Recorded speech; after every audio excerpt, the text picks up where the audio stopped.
Este foi o primeiro fenômeno desse tipo a ser registrado.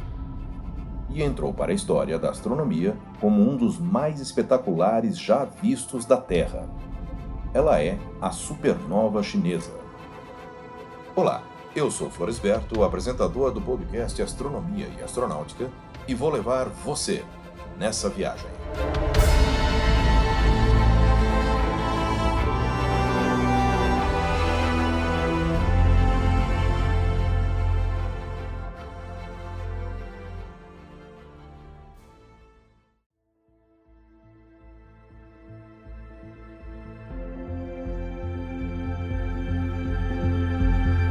Numa crônica de Ma Tuan-lin, que faleceu em 1222, encontramos o seguinte depoimento.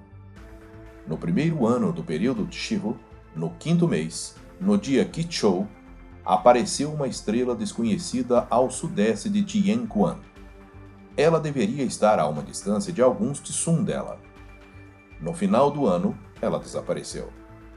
Esse breve relato, encontrado há aproximadamente 80 anos, aparentemente refere-se a Yang Wei-te, calculador de calendários da corte. Pouco depois das 19 horas do dia 3 de julho de 1054, na China Central, o Sol se escondeu na direção noroeste, atrás do horizonte. Logo em seguida, mais ou menos na mesma direção, apareceu a estrela d'alva, ou seja, o planeta Vênus.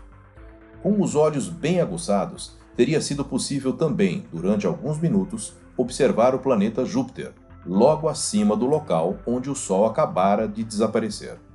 No entanto, não demorou muito tempo para que esses brilhantes corpos celestes desaparecessem do firmamento ocidental.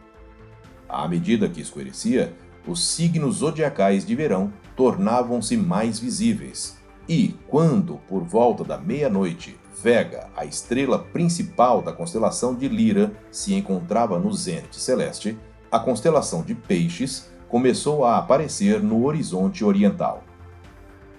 Na segunda parte da noite, as constelações de verão foram desaparecendo paulatinamente no oeste, e a leste e noroeste começou a se erguer a constelação de Touro. Lá estava visível também uma estreita parte da Lua Nova, nas proximidades da estrela principal de Touro, Aldebaran. Os chineses, obviamente, tinham outras denominações para as constelações zodiacais. A constelação de Peixes equivalia na China, aproximadamente, à constelação de Porco, e a de Touro equivalia à de Galo. Aos poucos, começou a aparecer a aurora. Os astrônomos chineses da época já sabiam que era mais fácil descobrir novos cometas na região ocidental quando o Sol se põe ou na região oriental quando ele nasce. É justamente nessas regiões que os cometas costumam desenvolver a sua maior luminosidade. Esses corpos celestes eram considerados como prenúncios de más notícias, e por isso os astrônomos oficiais examinavam os céus periodicamente à procura desses avisos de maus tempos futuros. É possível que, na madrugada do dia 4 de julho de 1054, o funcionário imperial Yang Wei-te estivesse observando o firmamento, ocupado com a procura de algum novo cometa. De repente, ele viu, sobre a neblina do horizonte leste-nordeste, o aparecimento de um objeto luminoso que, como as demais estrelas, continuava a subir.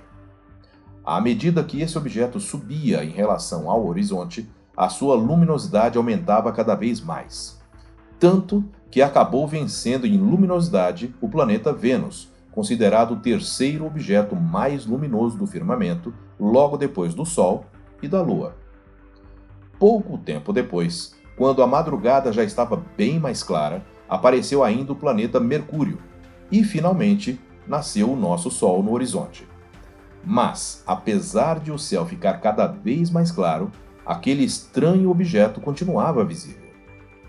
Durante todo o dia ele pôde ser observado, assim como nos dias seguintes. Durante 3 semanas, ele pôde ser observado a olho nu sem muita dificuldade.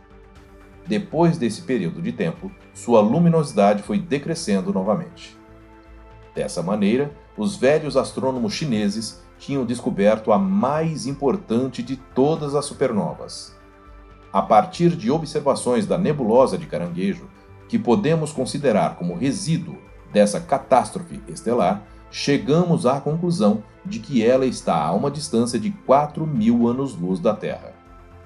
Juntamente com a luminosidade aparente percebida pelos astrônomos chineses, calculamos que essa supernova, no seu momento máximo, deve ter tido uma luminosidade real entre 250 a 600 milhões de vezes a do Sol.